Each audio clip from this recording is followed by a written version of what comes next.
Hello friends, welcome back to your channel.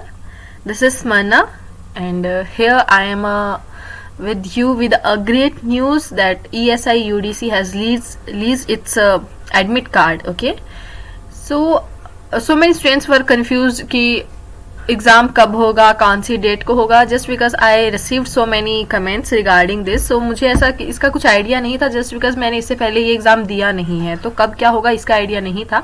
But recently जब मैं अपनी मेल्स चेक कर रही थी, सो आई सॉ कि ESI UDC का जो एग्ज़ाम मैंने UDC का ही फिल किया था, तो उसका आ गया है एडमिट कार्ड. अब मेरा एग्ज़ाम कब है, कौन सी डेट को है, वो तो बाद की बातें हैं. पर इस जो वीडियो का मेन पर्पस है वो ये है आपको ये कंफर्म करना, आपकी हेल्प करना कि हम कैसे इसमें सिलेक्ट हो सकते हैं. ठीक है, देखिए ESI UDC का जहां तक मैं बात करती हूँ, आपका सिंगल एग्जाम है जिसमें आपको पहले ही टाइम में क्या करना है, पहले ही आपको जो एग्जाम होगा उसी एग्जाम में आपको मैथ्स, रीजनिंग, इंग्लिश के साथ आपको एक जनरल अवेयरनेस भी देखने को मिलेगी. सेकंड जो आपका बिग चेंज, आपके लिए बिग एक चैलेंज रहने वाला है, वो ये कि इसमें जो टाइम रहेगा वो कंपोजिट टाइम रहेगा, आपको सेक्शन टाइम नहीं दिया जाएगा. जो क्या है कि हमारी व्हीलिंग पावर पे कितनी स्ट्रांग होनी चाहिए कि हम क्वेश्चंस को देखकर, होता है ना कि लालची ना बने कि रीजनिंग को हम तो सारे के सारे उसमें करते जा रहे हैं, टाइम नहीं देख रहे हैं कि कितना टाइम हम ले रहे हैं. मैथ्स में सेम यही कर रहे हैं, अर्थमेटिक के क्वेश्चन बनाने बैठ गए और टाइम कितना लग रहा है हम ध्यान ही नहीं दे रहे हैं. जिससे क्या है, जो इजी क्वेश्चंस होंगे ना, जैसे जनरल अवेयरनेस और इंग्लिश के, वो भी हमसे छूट सकते हैं. सो इस वीडियो का थोड़ा सा क्या है, ज्यादा लंबी नहीं रखूंगी मैं इस वीडियो को, just because your time is too crucial. But please try कीजिएगा, पूरी वीडियो देखें. एंड लास्ट में मैं दिखाऊंगी आपको कि मेरा एग्जाम कब क्या कहाँ है. तो अभी हम बात कर लेते हैं जस्ट कि कैसे करना है. फर्स्ट ऑफ थिंग, मैं प्रैक्टिस मॉक का जैसे आपको हमेशा से रिकमेंड करती आई हूँ, you have to purchase this. And second is smart कीड़ा. ठीक है, सो प्रैक्टिस मॉक का जैसे मैंने ESI UDC का एक ही टेस्ट दिया था. ठीक है, just because you know working aspirant के लिए कितना मुश्किल रहता है, ये भी मैंने आप ही के कहने पर दिया था. और एनालिटिक्स आपका दिखा देती हूँ, ये मेरा एनालिटिक्स रहा था. I score this and 100% accuracy. So इसमें थोड़ा सा मैं टाइम मैनेजमेंट आपको दिखाती हूँ. देखो, ये ओपन करूँ या यहीं से दिखा दूँ, यही दिखा देती हूँ मैं इसी का सॉल्यूशन, जस्ट बिकॉज ये मैं अभी लगाऊंगी इन दिनों में. और ट्राई करूंगी कि मैं ये सारे के सारे जो 10 टेस्ट हैं इन्हीं दिनों में, जब मेरा एग्जाम है, मैं अपने कंप्लीट कर लूँ जैसे भी अब टाइम निकाल कर, तो वो शेयर करती रहूंगी मैं. तो आप बने रहिएगा, मार्क्स स्कोर वगैरह. सो अभी हम बात करते हैं इसके टाइमिंग की. देखिए, ये सबसे पहले तो मैं बता देती हूँ, 1 आवर आपको मिलते हैं. टोटल जो क्वेश्चंस होते हैं 100 क्वेश्चंस होते हैं, जिसमें से ये आपको 4 सेक्शन दिख रहे होंगे, जनरल इंटेलिजेंसी और रीजनिंग जिसे कहते हैं. ये GI ये भूल जाइए, सिर्फ रीजनिंग याद रखिए. ज्यादा चीजें डिफिकल्ट और टिपिकल नहीं बनानी हमें लाइफ में. GA general awareness, GA and then maths. ये क्वांटिटेटिव एप्टीट्यूड कहना बहुत लंबा हो जाता है, मैथ्स हो गया, ये हमारी इंग्लिश हो गई. अब हम डिस्कस करते हैं कि हम टाइम को मैनेज कैसे करें और जिससे क्या है हमारे स्कोर इंक्रीज हो. अल्टीमेटली जो हमारा इसके अंदर कहते हैं ना कि एक मोटिव है, मोटो है, वो यही है, मार्क्स बहुत ज्यादा लेके आना. क्योंकि हम सभी को पता है कट ऑफ बहुत ज्यादा हाई जाने वाली है. सबसे पहला रीजन ये सिंगल एग्जाम है. सेकंड, ये कंपटीशन बहुत बढ़ गया है. थर्ड, ये कि वैकेंसीज कम है, स्टूडेंट्स बहुत हैं. हाँ, ये हो सकता है एग्जाम लेवल काफी अच्छा आ गया तो मे बी कट ऑफ कम चली जाए, पर ज्यादा चांसेस बहुत हाई जाने के हैं. तो अभी हम बात करते हैं इसकी स्ट्रैटेजी पर कि हमें वर्क कैसे करना है टाइम मैनेजमेंट को लेकर. उस टाइम मैनेजमेंट के ऊपर काम करके आप टेस्ट देके देखिएगा, एक और दो टेस्ट कम से कम देके देखिएगा. अगर आपको फायदा लगे तो उस स्ट्रैटेजी पर आपको आने वाले 15 दिन, 10 ही दिन आपके पास फुल वर्क करना है और होप सो आपकी जॉब लगे. ठीक है, मैं बात करती हूँ. 1 आवर मिलते हैं, 4 आपके पास सेक्शन है. ये जो सेकंड सेक्शन और लास्ट सेक्शन है ना, इनमें आपको टाइम कम चाहिए.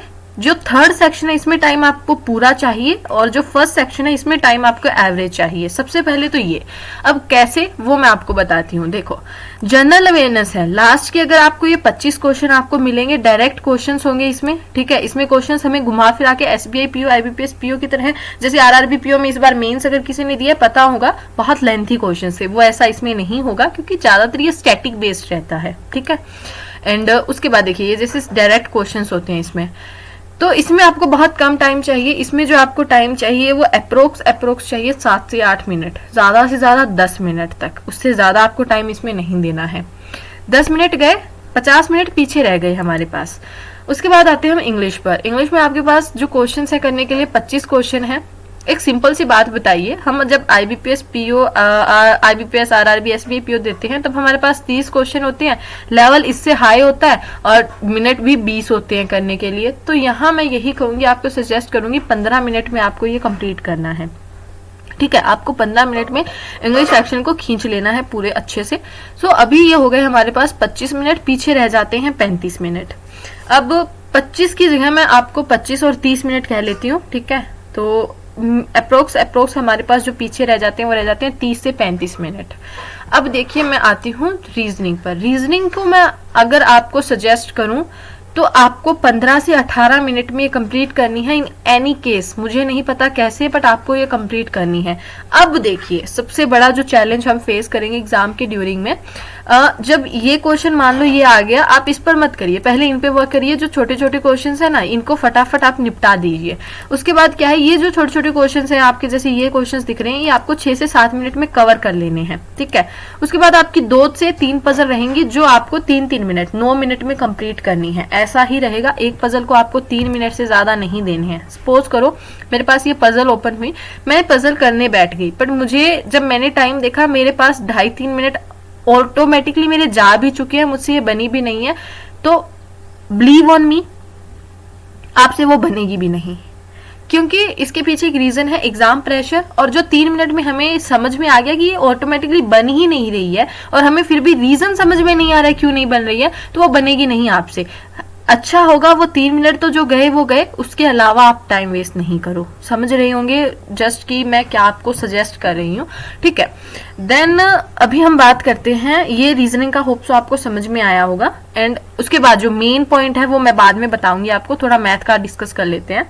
बहुत मेन पॉइंट है, वो आपको नोट डाउन करना है। एग्जाम से जस्ट पहले जो आपको रफ शीट्स मिलेंगे उनमें नोट डाउन करना है, क्योंकि RRB ने मुझे एक्सपीरियंस दिया है, तो वही मैं आपके साथ शेयर करूंगी। अब देखिए मैथ्स आ गया। मैथ्स क्या है, कंपैरेटिवली अदर एग्जाम्स के मुझे लग रहा है इजी आएगा, तो आपको वर्क मैथ्स में करना है सबसे ज्यादा इन 10 दिनों में, स्पीड मैथ्स पे।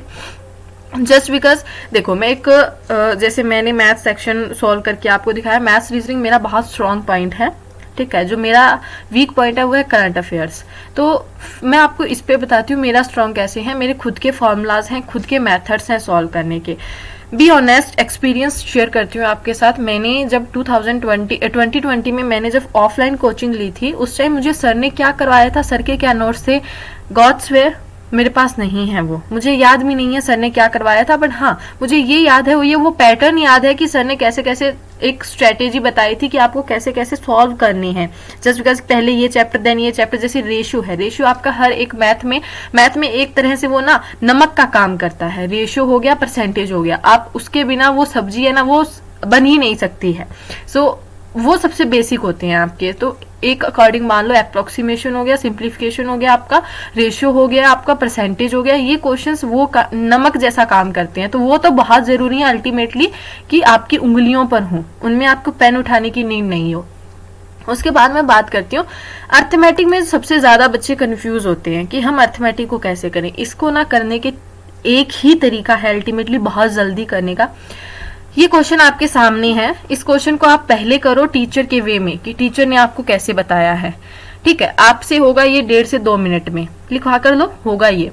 उसके बाद दोबारा इस क्वेश्चन को ट्राई करो, वो मेथड उसमें से डिडक्ट, वो जो स्टेप्स आपने लिए जो लग रहा था कि ये बेफिजूल में ले लिए, मैंने लेने की नीड नहीं थी, उनको डिलीट कर दो। देन ये जो क्वेश्चन होगा वो आपका 1 मिनट के अंदर हो जाएगा।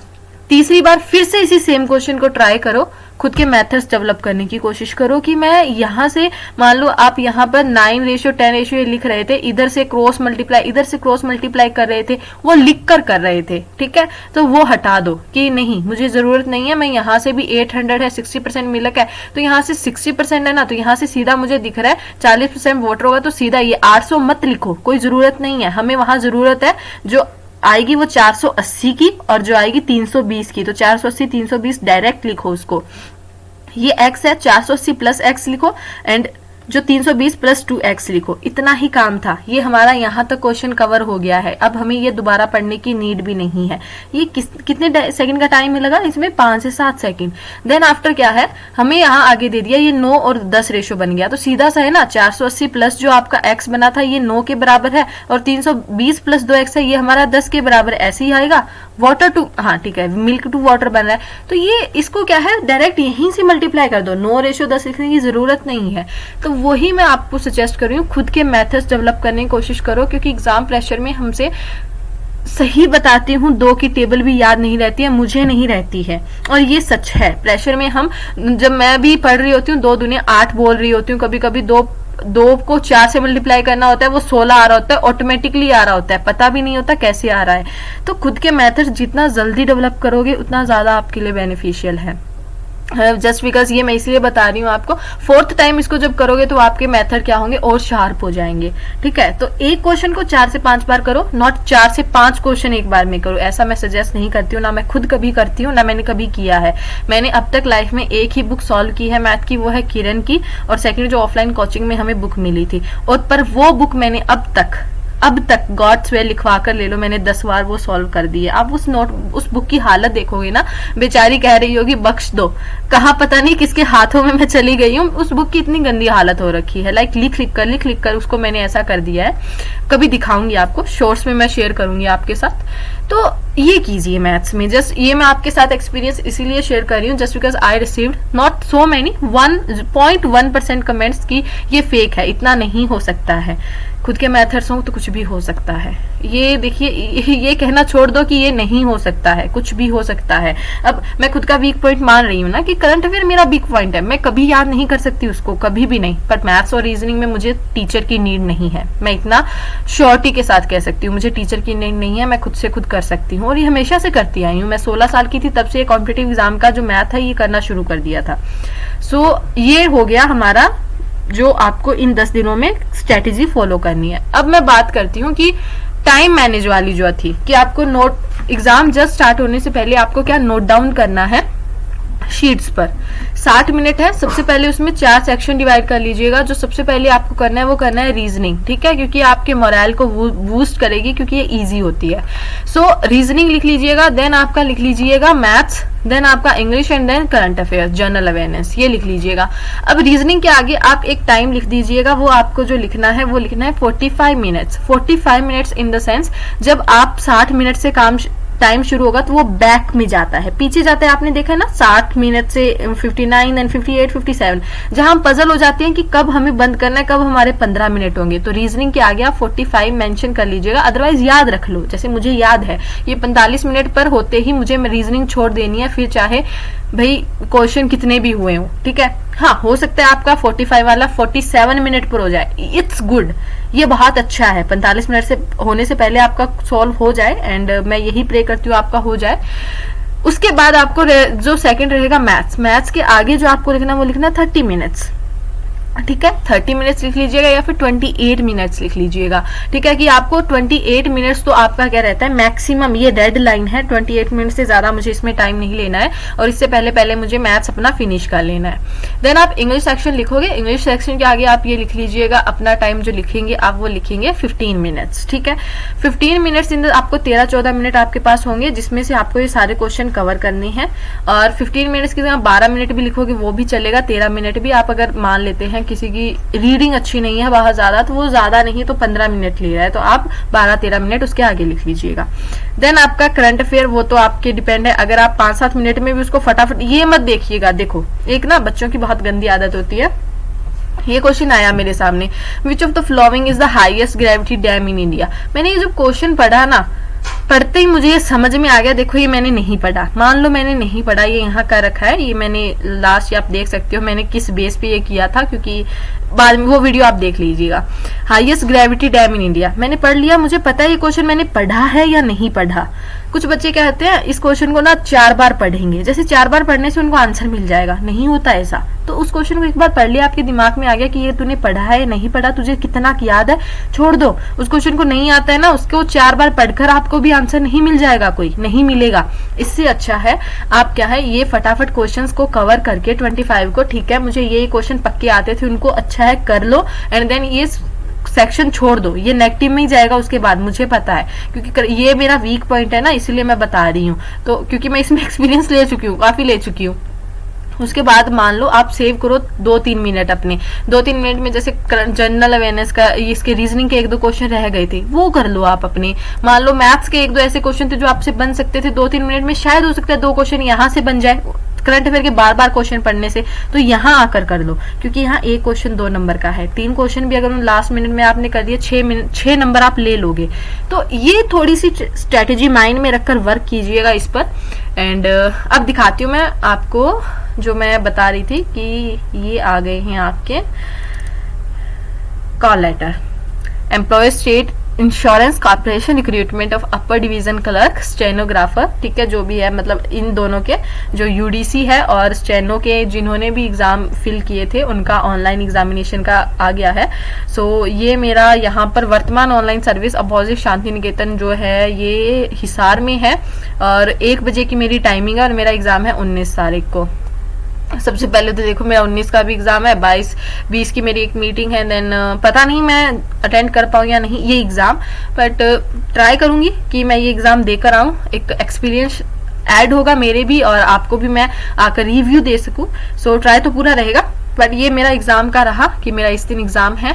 बाकी तो गुड लक गाइस, ठीक है अपना बेस्ट दीजिएगा, और प्लीज इस बार एक बार मेरे कहने पर अपनी बड़ी सिस्टर छोटी सिस्टर जैसा भी है मुझे मानकर ट्राई कीजिएगा। And good luck guys for your bright future, and thank you, bye bye.